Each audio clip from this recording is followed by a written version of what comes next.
Boa tarde a todos.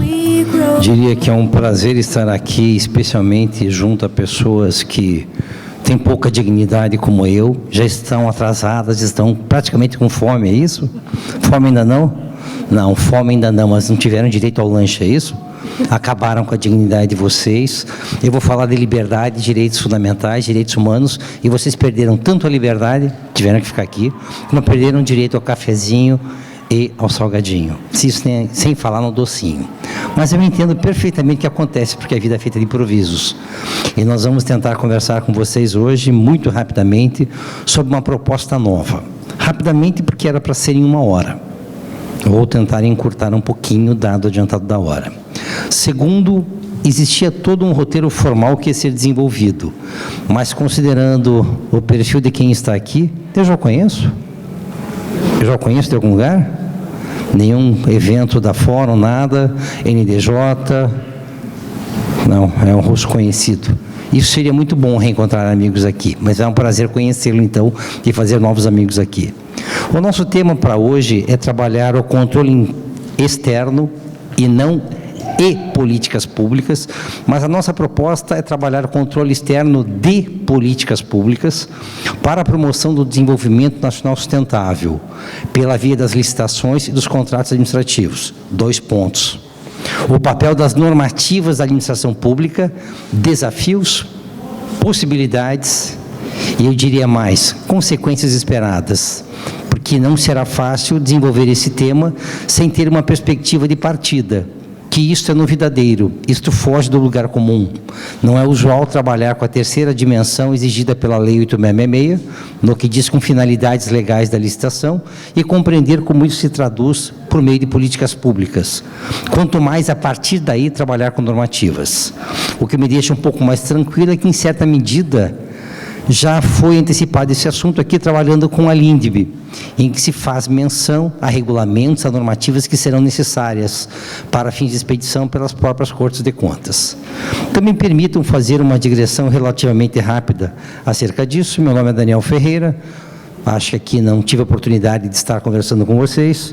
Eu sou pós-doutor pela Universidade de Coimbra, lá desenvolvi o tema de direitos humanos, inclusão social pela vida do trabalho, por meio de licitações e contratações públicas.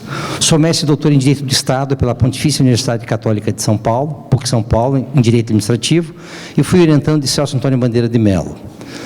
Coordeno hoje um programa de mestrado em Direito, mestrado acadêmico em Direito, do Centro Universitário Internacional Uninter, em Curitiba, e também já coordenei o programa de mestrado em Direito do Centro Universitário Curitiba, Unicuritiba. Lá desenvolvo pesquisas hoje sobre controle da administração pública e anteriormente sobre desenvolvimento sustentável pela via das licitações. Portanto, caso a perspectiva de investigação, caso com a minha formação acadêmica, e antes disso, durante 10 anos, fui servidor público federal.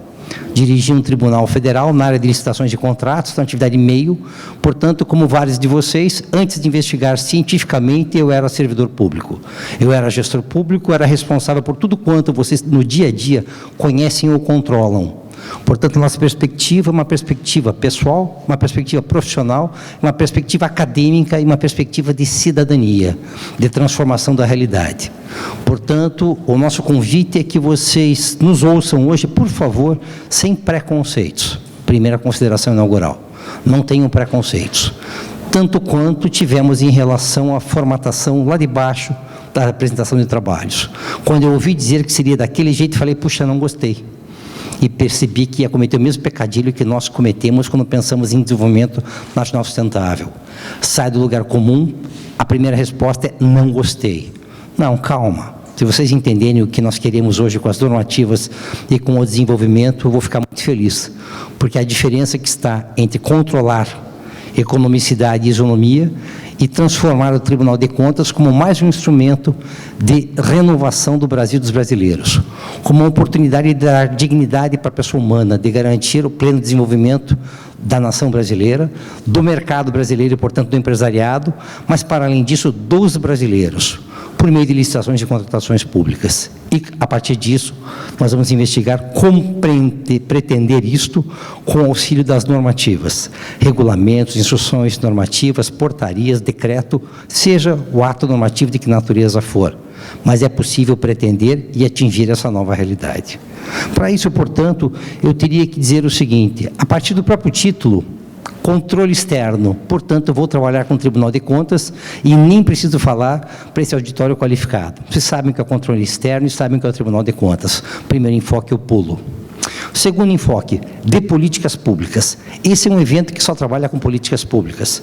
Não preciso nem desenvolver o raciocínio acerca de políticas públicas, mas aqui já trago uma lembrança necessária.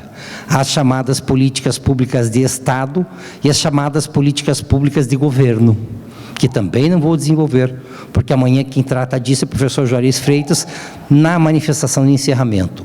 Só fica uma notícia: políticas públicas de Estado são aquelas que se revelam diretamente por meio de lei. São opções de Estado, não de governantes eleitos. São opções de Estado que se transformam em legislação, portanto, inovam a ordem jurídica em caráter inicial e em caráter supostamente permanente. Diferentemente de uma política pública de governo, que a cada mandato tem solução de continuidade e se transforma do partido A para o partido B, da esquerda para a direita. As de Estado são previstas, são concretizadas por determinação constitucional e legal, portanto, essas são permanentes. E aqui estamos preocupados com políticas de governo, porque os regulamentos, já antecipo, podem ser para fiel execução da lei, portanto, diminuindo aquilo que a lei traz em abstração e generalidade, que já desenvolvo, ou podem ser políticas de governo, para o meu caso que interessa, voltadas à promoção do desenvolvimento nacional sustentável. E aqui me permite fazer uma chamada antes de qualquer desenvolvimento. Alguém já viu falar no projeto Começar de Novo? Alguém sabe o que é isso?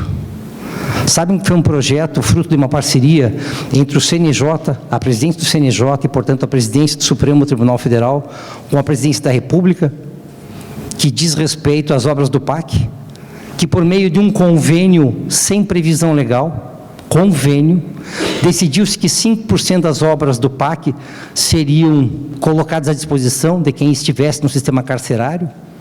Lá se utilizaria em obras públicas, obras do PAC, mão de obra de egressos do sistema prisional ou de quem estivesse cumprindo pena. Sabem disso? Isso foi feito já há um bom tempo, sem previsão legal, sem autorização legal, mas voltados ao desenvolvimento. Alguém vai dizer: não, não é verdade, aquilo foi só uma preocupação da execução penal. Também é verdade. Mais à frente desenvolverei isso rapidinho. Mas, evidentemente, na medida em que eu tiro alguém da marginalidade e dou um emprego, eu estou construindo um Brasil melhor. Evidentemente, quando eu tiro alguém da marginalidade, transformo a realidade do sujeito e ofereço a ele uma oportunidade de trabalho, ainda que remindo pena, eu estou incluindo alguém socialmente pela vida do trabalho. Porque quem está na marginalidade não vai ser reinserido socialmente, essa é uma expressão equivocada. Só é reinserido quem já esteve na sociedade. E muitos deles sequer tiveram a oportunidade de se verem em algum momento da vida incluídos socialmente. Esta oportunidade de trabalho é uma forma de incluí-los socialmente. E isso já se fez antes de tudo quanto eu vou dizer. Quero referir aqui que esta perspectiva desenvolvimentista antecede a medida provisória 495 de 2010, antecede a lei 12349 de 2010, que alterou a lei 866 no seu artigo 3º. É precedente a isso. Portanto, o que nós vamos desenvolver hoje, neste momento, no tempo que nos couber, é dizer que é possível transformar o Brasil por meio de licitações e contratações públicas. A grande questão é como, em que medida, o que fazer e como controlar o que se pretende fazer e está sendo feito. Essa é a nossa proposta, é o que nós vamos desenvolver aqui. Portanto, o primeiro enfoque é controle, entendemos, políticas públicas, entendemos, políticas de Estado e de governo. E agora o terceiro enfoque que me interessa a partir do título é a própria promoção do desenvolvimento nacional sustentável. E aqui eu vou trabalhar com as dimensões que são as usuais. Vou tentar desenvolver a ideia do desenvolvimento nos planos econômico, social e ambiental, muito rapidamente, mas antes disso eu quero trazer algumas considerações à lembrança. Alguém aqui já leu Amartya Sen, Desenvolvimento como Liberdade? Alguém já teve acesso a esse livro? Não? Sugiro que leiam. É um livro pequenininho que ensina que a pessoa só tem uma capacidade de ser na medida de sua liberdade. Eu só sou um sujeito de direitos quando eu tenho liberdade de fazer o que eu quiser e o que eu não fizer. O que eu quiser e o que eu não quiser. De poder, de querer e de fazer. mas isso não é para quem quer, é para quem pode. E essa é a perspectiva desenvolvimentista que se revela em Amartya Sen e que tem a ver com a nossa conversa de hoje, que é o desenvolvimento nacional, mas também é o desenvolvimento individual. E isso, Amartya Sen, desenvolvimento como Amartya com Y, Sen SN, a obra é Desenvolvimento como Liberdade. Prêmio Nobel de Economia, um indiano, sensacional, extraordinário, e pasmem, a linguagem é de um liberal indiano, mas a proposta para tentar transformar aqui em realidade concreta é dizer o seguinte: não dê o peixe, ensine a pescar. Não dê auxílio de condições de trabalho, para que com a renda ele compre o que ele quiser, ele escolha viver onde quiser, ele promova a sua própria dignidade com liberdade, sendo e podendo a partir das suas habilidades que nós vamos tentar desenvolver com esse assunto. É de transformar o Brasil por meio de licitações e contratações públicas. Perfeito. Como é que se faz isso? Não vou ter condições de ler aqui, a ideia era diferente, eu não sabia que seria nesse plenário, não trouxe PowerPoint, não é um curso, era para ser uma palestra, mas vou transformar mais em curso oficina do que uma palestra. Na palestra eu sento e fico falando, não posso, eu vou ter que interagir com vocês, é um auditório menor, estamos num outro momento. Mas a primeira ideia seria, antes de trabalhar com licitações de contratos, lembrar que desde 1986 a ONU garantiu a todos nós a Declaração de Direito ao Desenvolvimento. O que é que está escrito nessa declaração da ONU, do qual o país Brasil faz parte e, portanto, tem efeito vinculando o Brasil? É uma perspectiva internacional de proteção de direitos humanos, de direitos fundamentais, mas que também se revela como um direito das nações e das pessoas, que é o direito ao desenvolvimento. E lá, desde 1986, se fala em direito ao desenvolvimento, na perspectiva econômica, na perspectiva social. Ela não tangencia a questão ambiental, mas ela é implícita, porque eu já vou apresentar as dimensões do desenvolvimento.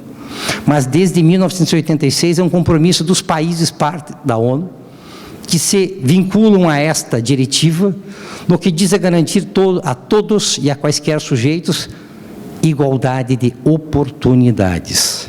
E se tem uma coisa que o Brasil não tem, é igualdade de oportunidades. Aqui já faço um parênteses conversando com vocês para que compreendam.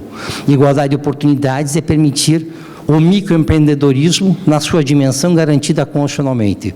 Para quem não lembra, a garantia constitucional é no seguinte sentido: favorecer microempreendedorismo, associativismo e cooperativismo. Lembram disso?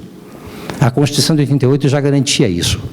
Mas foi preciso a Lei Complementar 123 vir internalizar isso como norma, uma norma de obrigação, uma norma de proibição, uma norma de faculdades, e dizer: é para garantir tratamento diferenciado em licitações, sim, é para garantir eventualmente contratações só com microempreendedores, é para garantir uma facilidade de regularização fiscal, se for o caso, é para garantir que os requisitos de habilitação sejam exigidos só por ocasião da contratação. Tudo que, em princípio, fere isonomia, porque as grandes empresas que estão em outra situação teriam um pedaço do mercado espoliado. Isso já, em princípio, brigaria com isonomia, mas, ao contrário, o que se quer é igualdade substancial, tratar igualmente os iguais e desigualmente os desiguais.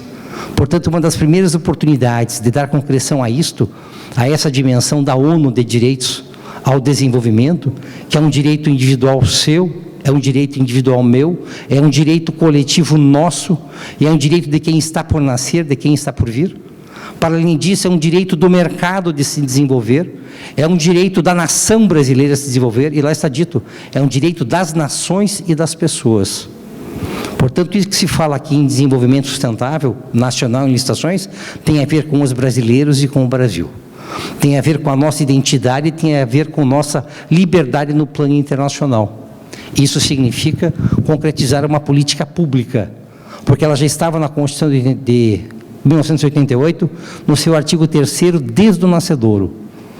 Promover o desenvolvimento nacional, inciso 2º do artigo 3º, garantir uma sociedade livre, justa e solidária, minimização das desigualdades regionais, sociais, garantido pelo emprego lá à frente no 170, proibição de discriminação de qualquer ordem e minimização de tudo aquilo que disser com não igualização das pessoas.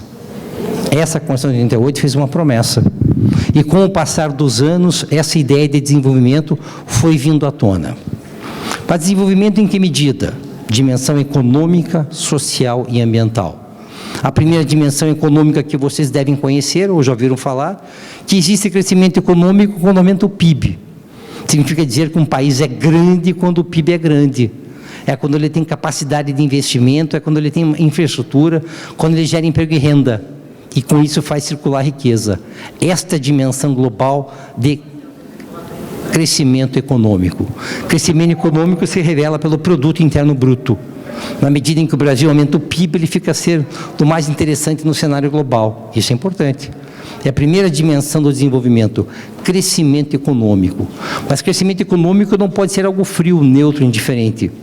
O crescimento econômico que interessa para o desenvolvimento é aquele crescimento econômico socialmente justo. E crescimento econômico socialmente justo significa dizer que se as empresas vão melhorando, se por conta disso o cenário da nação, do Estado melhora no plano internacional, isso tem que repercutir em melhora de condições de vida. E a melhora de condições de vida se revela como? Melhor distribuição de renda e riqueza. Não vou mais mensurar pelo PIB, vou mensurar pelo produto interno bruto per capita, ou renda per capita. Na medida em que a renda per capita aumenta, diminui o vazio, o abismo entre rico e pobre. Isso transforma as estruturas. Isso dá uma oportunidade às pessoas, porque, como eu disse, só com condições financeiras é que eu tenho direito ao desenvolvimento. E não me entendam mal. Em pleno século XXI, as pessoas são desde que elas tenham. Essa é uma linguagem que nós vimos há alguns anos. O menino da favela só tinha valor quando ele tinha um tênis Nike. Por isso ele assaltava e matava. Quem é mulher sabe o que é querer uma bolsa de marca. Não é qualquer bolsa, é a marca. Porque eu só sou o seu ostentar. É a sociedade de consumo, Bauman. A nossa realidade não é o do ser, é do ter. E eu não estou fazendo nem juízo de valor em relação a isso, mas é uma realidade. Portanto, se alguém quiser trabalhar muito para comprar uma bolsa, Louis Vuitton, que seja, mas que ele tenha oportunidades de trabalho para adquirir o que ele pretende.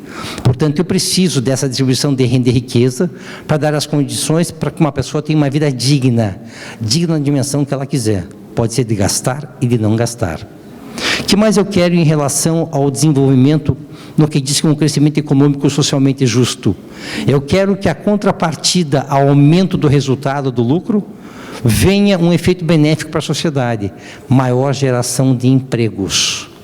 Portanto, quando se fala em maior geração de empregos, se quer dizer implicitamente, por debaixo dos panos, se preferir, e não é o correto porque não é para esconder, significa preferir as indústrias, as empresas do Brasil em relação às demais. Não vou usar o termo nacional porque não dá para explicar, não vou usar o termo de empresas que desenvolvam produtos, que inovem, que criem tecnologia. Não vou falar em valor agregado porque não tenho tempo, mas é a seguinte ideia: se a empresa é constituída no Brasil, se os sócios são brasileiros, o resultado da atividade lucrativa fica no Brasil. Se é uma empresa multinacional que tem aqui uma filial e tem um resultado positivo, o resultado da atividade lucrativa vai para o estrangeiro e não aproveita os brasileiros.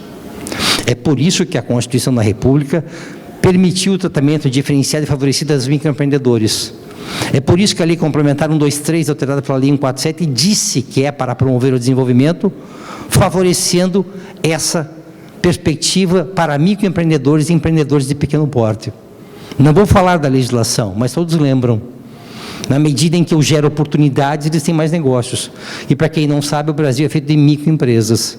E para quem não sabe, o maior criador de empregos no Brasil é microempreendedor, empreendedor de médio porte. Não é o de grande porte. O de grande porte automatiza, o de pequeno porte cria oportunidades de trabalho. É o cara que, chama teu irmão que eu emprego, chama teu primo que eu emprego. Isso é conhecer Brasil e brasileiros. Portanto, essa perspectiva desenvolvimentista, socialmente inclusiva, tem a ver exatamente com isso, com distribuição de renda, com oportunidade de trabalho, com a minimização das desigualdades. Porque só quem tem acesso ao trabalho, quem tem acesso, portanto, ao resultado do trabalho, que é o salário, que eventualmente pode escolher onde o filho vai estudar, que pode dar ao filho um plano de saúde. Não estou falando de políticas públicas de saúde e educação aqui, é outra coisa. Estou falando de escolher e de fornecer. Portanto, é aquela ideia de que eu não tive oportunidade, mas meu filho vai ter. E isto significa, na exata medida em que eu dou um trabalho, dou uma remuneração condigna e capacidade de poupança, que o filho vai ser melhor que o pai, e o neto vai ser melhor que o filho, o bisneto vai ser melhor que o neto, que o filho vai ser melhor que o pai. Esse é um caminho sem volta, é uma bola de neve. Portanto, esta dimensão, inclusive socialmente, do crescimento econômico, traduz o que nós queremos em termos de desenvolvimento. Mas há um problema. A terceira dimensão do desenvolvimento é a dimensão ambiental. E esta é um problema mesmo. Acabei de falar que para melhorar a condição de vida as pessoas consomem, porque a sociedade do século XXI é a sociedade de consumo. Eu não quero reutilizar, que é uma perspectiva adequada do ponto de vista ambiental, mas também não se exaure nisso. Se eu quiser que todo mundo use o mesmo celular para o resto da vida, eu estou acabando com empregos. Eu estou acabando com atividades empresariais. Eu estou acabando com a finalidade lucrativa e isso não reverte em proveitos que aqui estão. Portanto, a primeira noção importante é que o desenvolvimento é uma balança de 3 pratos. Eu tenho a dimensão econômica, a dimensão social, a dimensão ambiental. E nunca vai ser possível um equilíbrio perfeito. Se eu preferir um desses pratos, evidentemente que eu desequilibro a relação. E dizer que eu quero crescimento econômico significa fortalecer a indústria. E fortalecer a indústria significa, querendo ou não, poluir. Em alguma medida eu vou poluir. Se eu quero desenvolvimento industrial porque eu preciso gerar empregos, evidentemente que isso prejudica a qualidade de vida. Porque eu prejudico a mobilidade, eu tenho custo de infraestrutura, eu tenho transporte. Eu tenho uma deficiência de acesso ao menor tempo para ir de casa ao trabalho, perco o direito ao lazer. Mas é da situação das coisas do século XXI que para um ganho haja um prejuízo. Agora, qual é a dimensão equilibrada do meio econômico em desenvolvimento e preocupação ambiental? Primeiro, regulação. A regulação, o Estado intervindo, que vai dizer o que é possível de se produzir, onde é possível de se produzir, qual é o teto de poluição, seja poluição sonora, seja poluição do ar. Nós temos várias dimensões do que nós absorvemos e permitimos. Veja, quem fuma sabe que fumar faz mal à saúde. Quem fuma sabe que a tendência é ter câncer e morrer. Mas o fumo é permitido, a comercialização do fumo é permitida, a plantação do fumo é permitida. Se faz mal, por que se permite que isso aconteça? Porque vocês têm liberdade, porque o Estado tem interesse em arrecadar, e, portanto, a arrecadação reverte em prol da comunidade. Desenvolvimento significa ter opções, inclusive de se fazer mal em querendo. Mas mesmo aquilo que é proibido, na perspectiva humana da dimensão de saúde, é legalmente autorizado como proposta econômica que reverte em proveito da coletividade. É difícil de entender, mas é assim que funciona. É mal, mas faz bem. É mal para você, mas faz bem para nós. Porque o fumo, o cigarro é altamente tributado. Podia ser proibido, não é. É uma escolha política, é uma escolha nossa que elegemos o governante que vota e decide pela legislação que é permitido, proibido e obrigatório. Mas o que é que importa? É que o crescimento econômico socialmente justo tem que ser pautado pela prevenção e precaução em matéria ambiental. Ele tem que ser benigno do ponto de vista ambiental. Portanto, não é qualquer desenvolvimento que eu quero. E aqui eu faço um paralelo. Alguém do Rio de Janeiro aqui? Temos alguém do Rio? Aqui nesse momento temos ninguém do Rio, mas sabem a história do petróleo, o ouro negro. O petróleo era bom em relação aos royalties ou não era? Era muito bom, até degringolar o preço do barril no mundo. Falando de corrupção, não é isto. Cai o preço do petróleo, aqueles municípios que viviam de royalties foram para onde? No buraco. Não desenvolveram nada, não criaram infraestrutura, não cuidaram de educação e saúde. Eles achavam que tinham dinheiro e podiam transferir a população. Não transferiram. Os municípios que já estavam mal estão quebrando totalmente. Quem vivia de royalties quebrou. Porque esse é um crescimento econômico, porque incrementa o PIB do município, mas a longo prazo faz mal à saúde dos munícipes. Ser rico não é bom. Filho de pai rico tende a não estudar e não trabalhar, porque não precisa, papai é rico. E quando desaparece a riqueza, desaparecem as habilidades. É alguém que não tem capacidade de autossolução. É alguém que não tem capacidade de gerir a própria vida.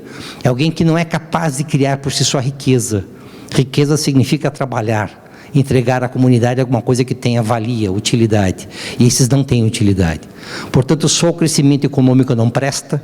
O crescimento econômico que não se traduz em vantagem coletiva não presta. E o crescimento econômico com vantagem coletiva que impacta negativamente, substancialmente e indevidamente o meio ambiente, também não presta. O segredo é equilibrar os 3 pratos, o que não é absolutamente nada fácil de fazer. Mas aqui vai uma lição.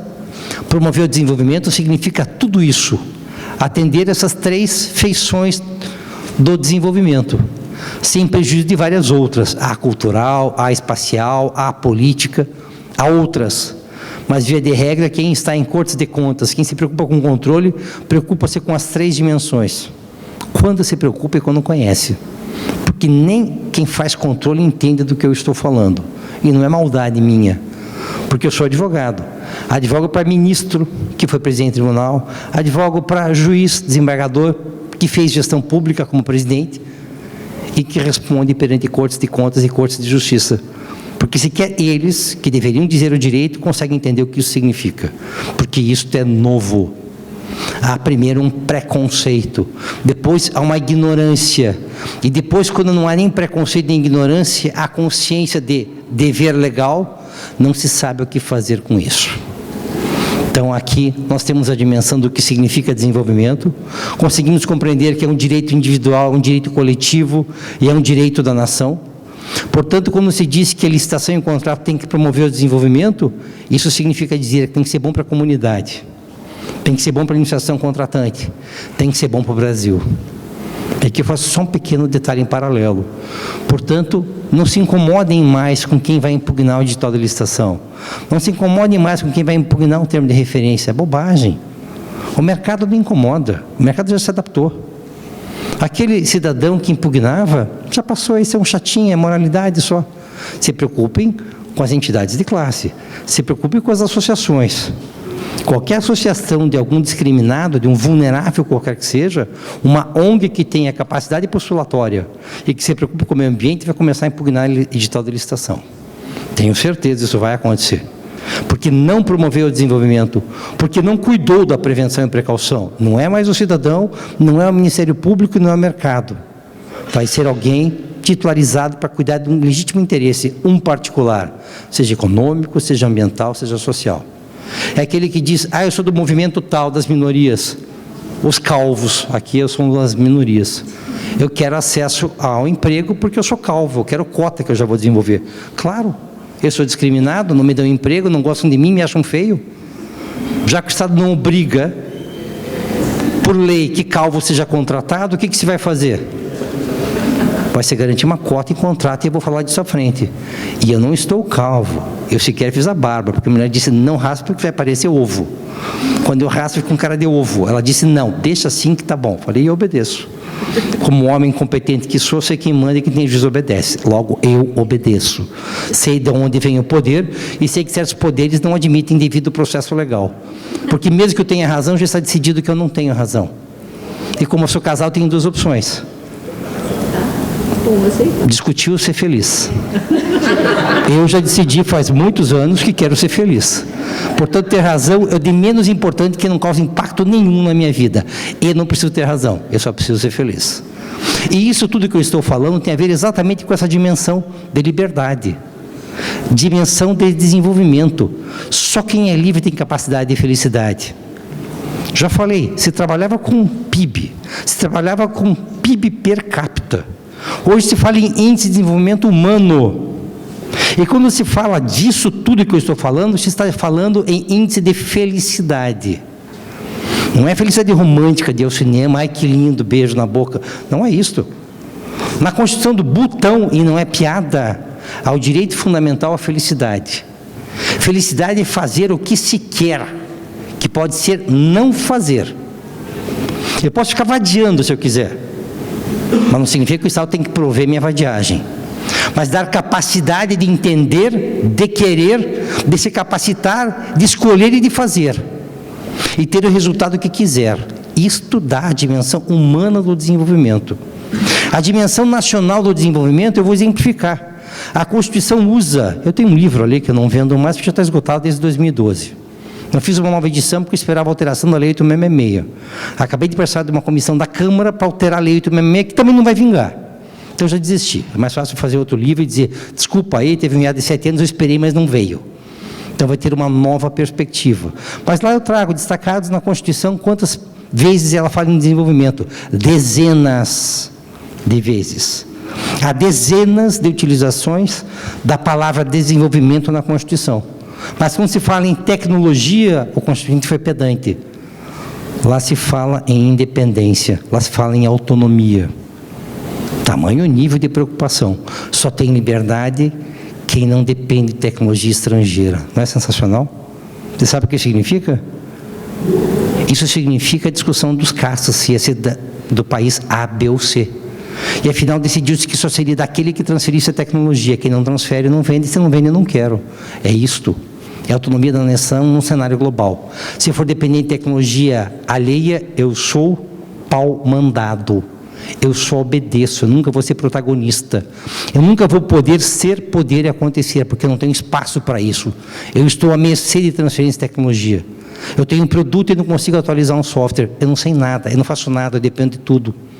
Portanto, o desenvolvimento tem a ver com autonomia. Desenvolvimento tem a ver com liberdade. Desenvolvimento tem a ver com felicidade. É a felicidade de fazer o que se quer, de ter, não ter, trabalhar, não trabalhar, escolher em que se trabalha, para a partir daí colher o resultado que se pretende. Isso significa essa autonomia, esse desenvolvimento que quer a Constituição da República, sempre quis, que quer a Lei 866 e queremos todos nós, Brasil e brasileiros. Ok, até aí está bonito, entendi, professor, está super legal. O que isso tem a ver com licitações de contratos? Bom, mesmo antes da MP 495 de 2010, que inseriu no artigo 3º da Lei 866 a promoção do desenvolvimento como terceiro fim legal das licitações, antes já havia indicações dessa ordem. Eu sei porque ali tem, nesse livrinho que não está à venda, tem até uma palestra em espanhol que eu fiz na cidade de Morelia, no estado de Michoacán, no México, em 2009, antes da medida provisória.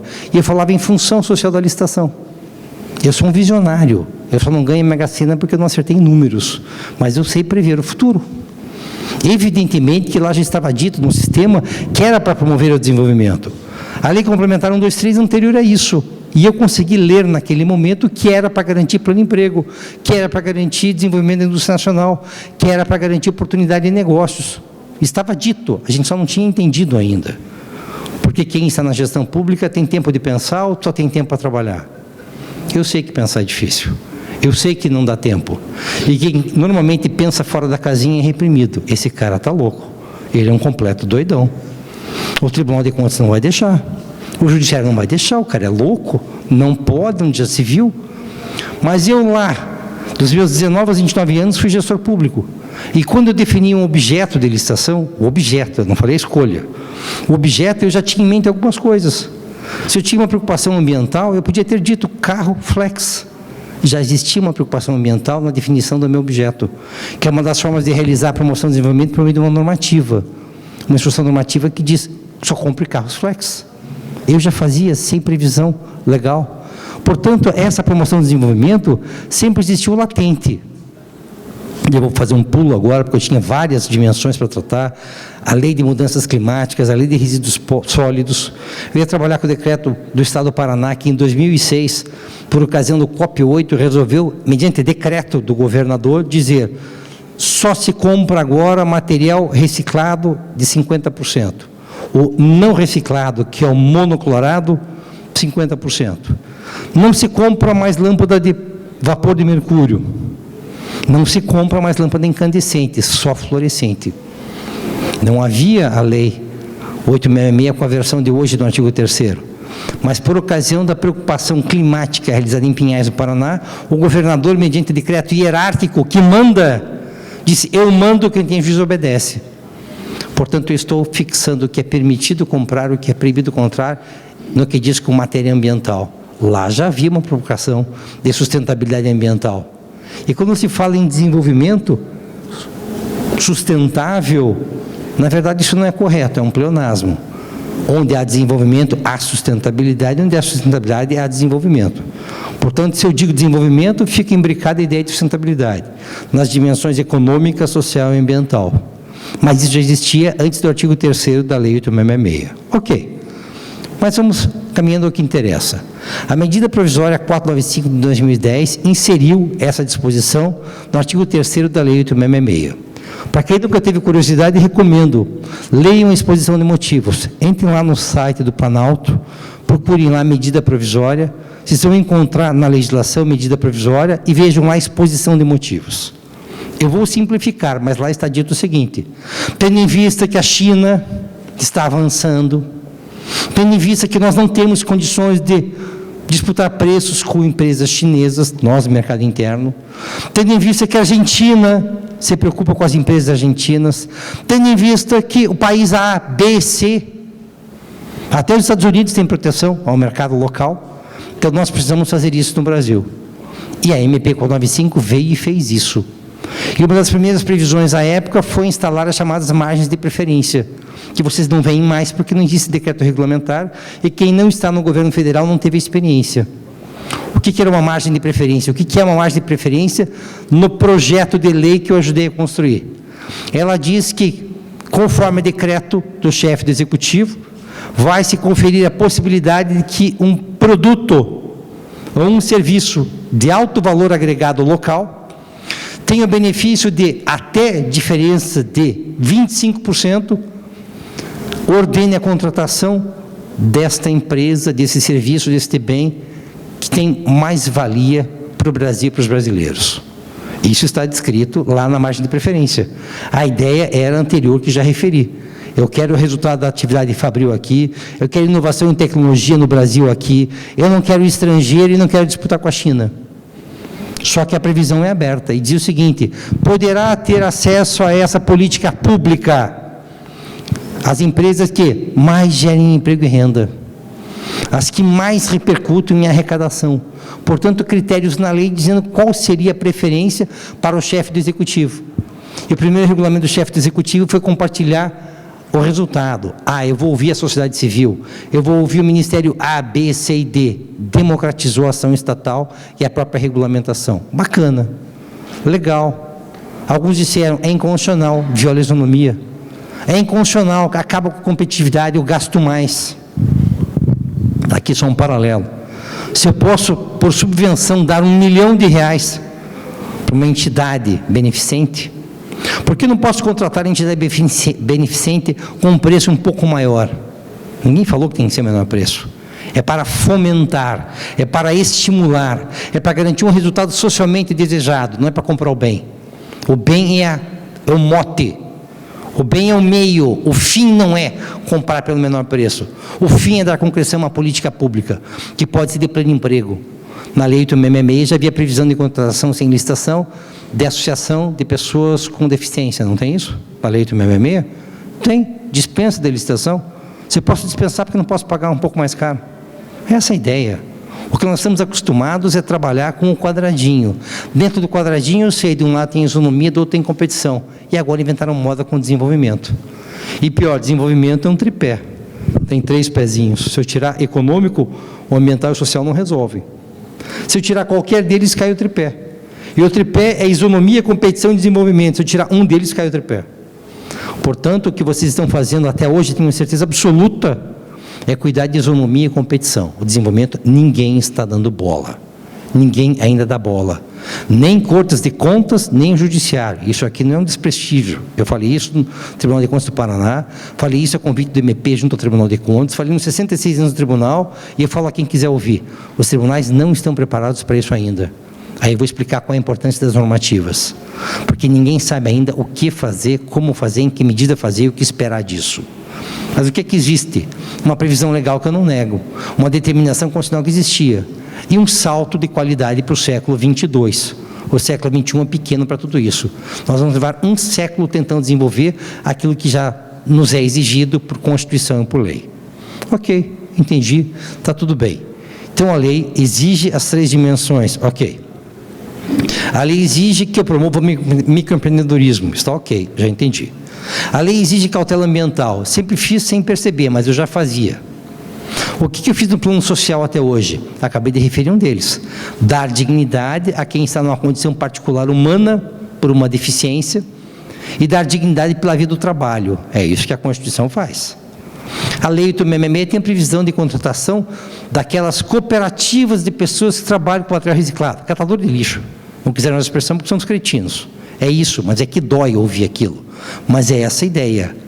Prefira dar oportunidade às pessoas, não às empresas, não às concessionárias de lixo. das pessoas que estão num nível tamanho de vulnerabilidade que vivem às custas do lixo alheio. Olha em que ponto nós chegamos. Existe uma preocupação social também lá na dispensa de licitação com o contrato. Mas em termos de licitações, o que a gente fez até agora? Praticamente nada. Só que eu já referi há pouco tempo que o Começar de Novo deu um espaço para a dimensão social.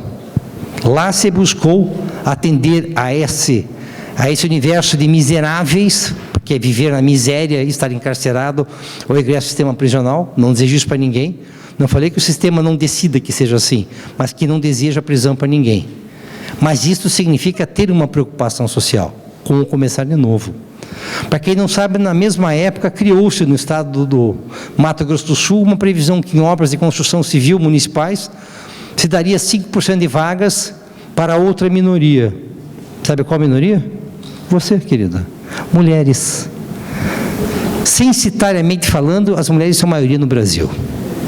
Em termos de cidadania, para o TSE, quem mais tem capacidade de cidadania são mulheres, em número maior. Mas não se dava oportunidade na construção civil. Então, como houve o boom da construção civil, e como havia um problema que as mulheres não estavam aptas ao trabalho, porque não tinham essa profissionalização, o que você decidiu fazer naquele período? Decidiu-se capacitar as mulheres. Decidiu-se, por meio da licitação, dar oportunidade diferenciada de trabalho, porque aquele nicho era entendido como um nicho masculino. E a partir de lá, deu-se condições daquela que, na condição de miserável, na condição de empregada doméstica, que também é uma outra palestra que eu poderia oferecer, mas não tenho condições, aquela que sai do domínio privado e vai para o domínio público, vai na primeira condição de doméstica. Ela só sai do domínio privado, não o dela, para o público, quando vai para uma outra profissão. Isso vai acontecer com construção civil. Aquela mulher que não estudou, aquela mulher que cuidava da casa, depois da casa dos outros, vai para o mercado para atuar na construção civil. E aquela lei foi tão boa que ela disse, mas é para trabalhar na construção civil, não é para limpar banheiro do funcionário da construção civil. É para ser engenheiro, é para ser eletricista, é para ser azulejista, é para ser pintor, o que for. Mas é para trabalhar em pé de igualdade. Isso significou usar as obras da construção civil para empoderar as mulheres e para incluí-las socialmente pela via do trabalho. Estão entendendo? Só que ninguém percebeu isso. Ninguém se deu conta. Um Estado fez, agora esse projeto Começar de Novo foi inserido na Lei 866, que está no artigo 40, que diz, poderão criar nos editais de licitação dos contratos previsão para utilização da mão de obra. E quem regulamentou isto foi a ministra Carmen Lúcia quando assumiu a presidência. Ela acabou de regulamentar. Nas obras do governo federal, reserva de vagas para quem está no sistema prisional. Só que ela fala em política pública e a preocupação dela é com execução penal e é com essa categoria de vulneráveis. Mas há outras categorias de vulneráveis. E como é que eu trabalho com essa dimensão? Bom, eu falei de controle, falei de políticas, tangenciei, falei do desenvolvimento e disse que é uma previsão legal. Ok. Falei de microempreendedorismo, já referi Começar de Novo, referi a questão das mulheres na construção civil, e alguém pode me perguntar, em matéria ambiental, o que eu tenho? E o que eu já tinha? No governo federal, Instrução Normativa 01 de 2010, da Secretaria de Logística, Tecnologia de Informação, Ministério do Planejamento e Orçamento de Gestão. Não vou nem me dar o trabalho de explicar o que é isso, mas uma normativa federal bastante bem feita, dizendo o que se faz em contratos, o que se faz em obras, o que se faz em aquisição de bens, e o que faz em termos de logística reversa, também não interessa desenvolver. Mas um ato normativo infralegal, num corpo técnico, dizia o que fazer com a dimensão ambiental. Bacana, muito bacana. A Lei 866 traz alguma preocupação ambiental específica, depois da MP 495? Zero. Da MP 495 para a Lei 1234/2010, 12349/2010, acresceu-se desenvolvimento nacional para desenvolvimento nacional sustentável. E essa alteração da lei não trouxe uma linha sobre meio ambiente. Não precisa, nem precisava, ela já está devidamente compreendida e assimilada com essa instrução normativa que é anterior à medida provisória, no plano federal. Quem aqui é servidor federal? Tem alguém? Estou no plano dos estados e dos municípios.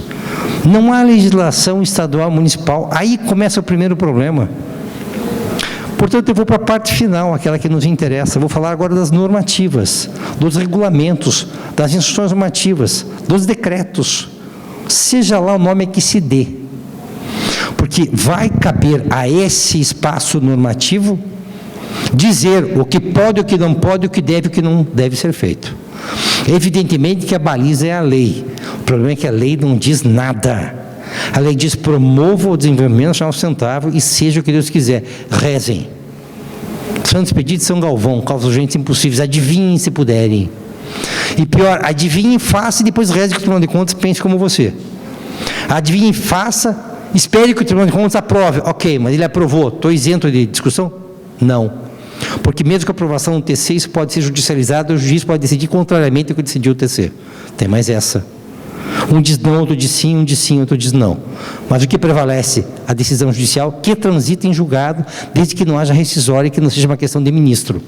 Se for para o Supremo, o ministro decide sozinho e bota na gaveta. 20 anos depois, volta a discussão. Isso quando de uma noite para o dia e do dia para a noite não muda de opinião, como aconteceu recentemente. 2 mudaram de opinião da noite para o dia. Essa segurança jurídica que nós temos, nenhuma, zero. Mas o que essas disposições normativas infralegais fazem? Quais são as ideias por detrás delas? Portanto, qual é a razão de ser das normativas? Quais são as funções e quais são os resultados? Primeiro, por que uma normativa dessa natureza? Porque eu preciso, como eu falei, eu não sei o que é DNS. Então, a primeira situação é diminuir a generalidade e a abstração da lei. Como eu não sei, alguém vai ter que dizer. Quem vai ter que dizer? Ou quem está competente, por determinação constitucional legal, de regulamentar. No âmbito federal é o presidente da República, no âmbito estadual é o governador de estado, no âmbito municipal é o prefeito. Esses é que expedem regulamentos para a fiel execução da lei. E na fiel execução da lei, alguém vai dizer: o plano econômico é esse, o plano ambiental é esse, o plano social é esse. Que bom, se isso fosse assim. No plano federal já havia a IN, portanto, a dimensão ambiental existia. Agora, há um decreto ambiental do governo federal. Essa dimensão está resolvida. Mas ainda que eu tenha uma normativa que trabalha a questão ambiental, é preciso internalizar esses comandos no edital da licitação no termo de referência. Lembrem que a Lei Complementar 123 disse lá atrás que poderia ser reservado ao nicho para microempreendedores. Nesse livro que anterior já dizia que é obrigação, não era uma faculdade. Tudo bem, eu não consegui no primeiro momento.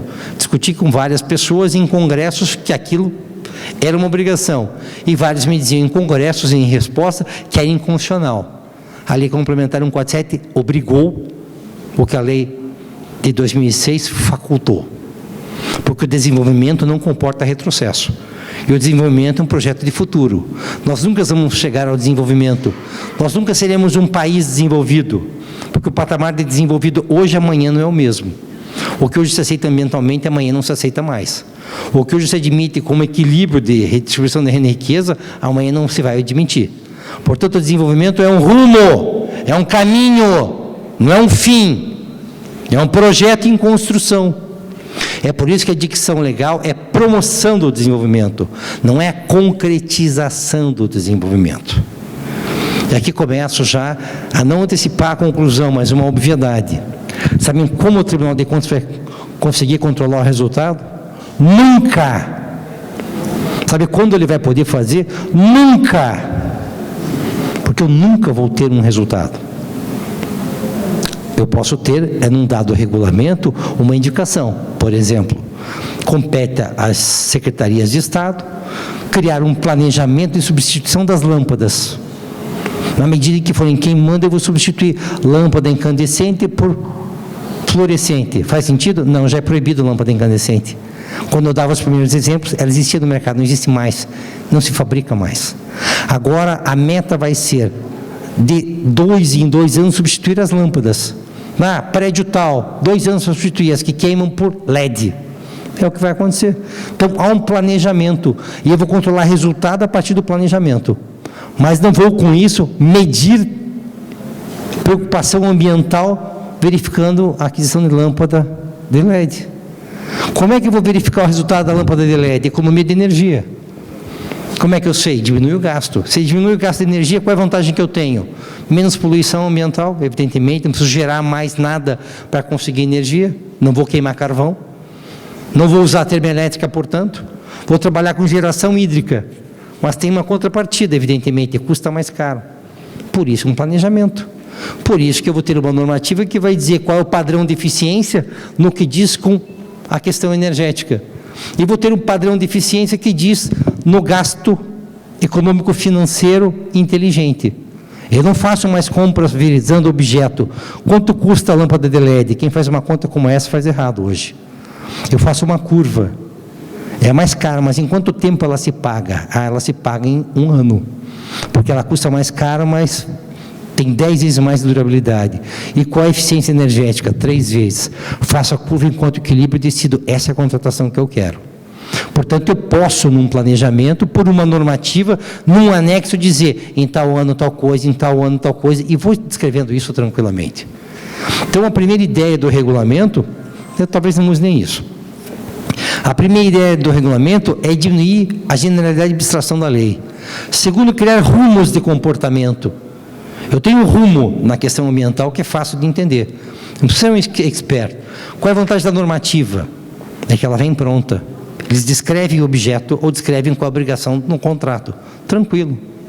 A dimensão econômica está vindo, microempreendedorismo, margem de preferência, essa não tem muita discussão do que eu posso fazer, eu não posso ser criativo nisso. Eu não posso inventar a norma. A Lei Complementar 123 é norma geral, ela se aplica a todas as instâncias. Esfera federal, estadual, municipal. Nessa não invento moda. A questão ambiental eu posso inventar moda. Eu, Estado, posso ter a minha normativa. Eu, município, posso criar a minha. Mas, desculpem, estou sendo muito burro para reinventar a roda.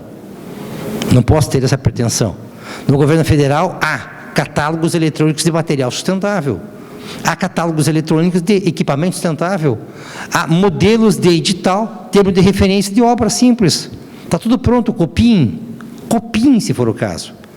Agora, só lembre que um projeto de uma obra pública ambientalmente sustentável para a região Nordeste não é da região Sul. Sabe quantos graus está em Curitiba hoje, ontem? 14, 12. Está chovendo 23 horas por dia. Está tudo alagado. Aqui não chove há quanto tempo? Claro que a obra de Fortaleza não é obra de Curitiba. Só um ensandecido, só um louco, um incauto, ou um desidioso, para não entender que eu tenho vantagens da normativa para fins de padronização. Mas é preciso conhecer as diferenças para padronizar o que é padronizável e distinguir o que exige distinção. O que serve para o norte não serve para o sul, o que serve para o leste serve para o oeste, ok? Compreendido isso, no âmbito do Estado, do Ceará, eu consigo ter um planejamento. No âmbito nacional, talvez eu não consiga. No âmbito municipal do Ceará, há municípios onde chove mais, há municípios onde chove menos. Eu posso cortar em regiões, mas eu, eventualmente, não vou ter um projeto regional de planejamento sustentável para obras de engenharia. É isto. Portanto, a normativa dá uma direção, às vezes não dá um resultado. A normativa tem o efeito de facilitar a vida do executor. Ele não se preocupa. Quem decide está na ordenação. Quem executa está no cumprimento de dever. Tranquilo. Diminui a insegurança jurídica. Mais do que isso, ele confere opções de controle. O Tribunal de Contas sabe que se o Estado se autolimita criando a normativa, ele vai e fiscaliza. O problema é não ter normativa. Não ter normativa que gera uma dificuldade. Aí o troço complica. Agora, o mais complicado ainda é a dimensão social. E a dimensão social, a meu juízo, não está comportando normativa. A questão do encarcerado é tranquila, mas nem todo município tem uma prisão. Se o município não tem uma prisão, fica difícil dizer que eu vou criar uma cota. Porque o contratado, o licitante, não vai poder cumprir a cota por falta de mão de obra. Aí eu tenho uma válvula. O contratado vai dizer, se for possível, se não for, ele que justifique. Ok. Mas há situações em que existe, o sujeito está no regime de aprisionamento, mas a família mora em outra localidade. Então, não é falta do presídio que diz que não vai ter mão de obra, eu posso ter para aproximá-lo da família, porque essa ideia de execução penal, garantir o convívio familiar. Portanto, são situações anômalas, atípicas, que exigem solução caso a caso, município a município, realidade a realidade. A grande questão, portanto, é que o que é que se visa com as normativas? Facilitar o cumprimento do dever constitucional ou da programação constitucional, da intenção constitucional para a República Federativa do Brasil e garantir o cumprimento do dever legal. Perfeito. Mas quais são os desafios, portanto, para ir encerrando aqui, dessas normativas? Atender tudo o que eu disse. É praticamente impossível dar soluções, porque a solução de hoje não é a solução de amanhã. Repito, a questão econômica, margem de preferência, se voltar pela nova lei, que altera a lei 866, ela vai ser internalizada outra vez. E alguém tem que regulamentar no plano federal, no plano estadual, no plano municipal. Nenhum estado que eu conheça usou margem de preferência. Nenhum município que eu conheça usou margem de preferência. E como é que o Tribunal de Contas do Estado do Ceará vai decidir se o município de Fortaleza vai poder regulamentar e o do lado vai poder regulamentar diferente? Claro, vamos ter um problema.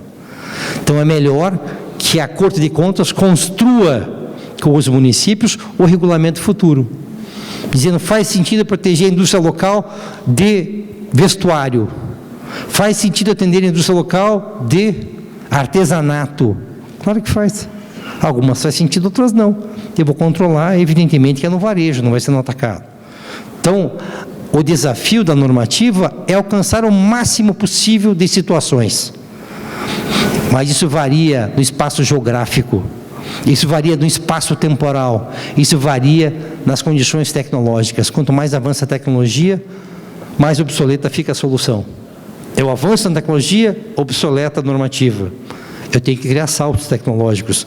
Eu não posso querer que o município hoje compre um carro híbrido. Carro híbrido custa R$125 mil, o mais barato no mercado nacional. Que município pode comprar? Nenhum tem condição econômica. A Presidência da República pode, deveria dar o exemplo, compra um híbrido fabricado no Brasil. Isso empodera, dá notícia, informa da tecnologia, informa da autonomia. Mas é uma realidade que vai ser vislumbrada de todos os dias. Agora, para encerrar, mas o que se quer com tudo isso? Adianta uma normativa, adianta a Constituição, adianta a lei? Gente, não adianta nada. Nada se vocês não entenderem o que vocês estão fazendo aqui.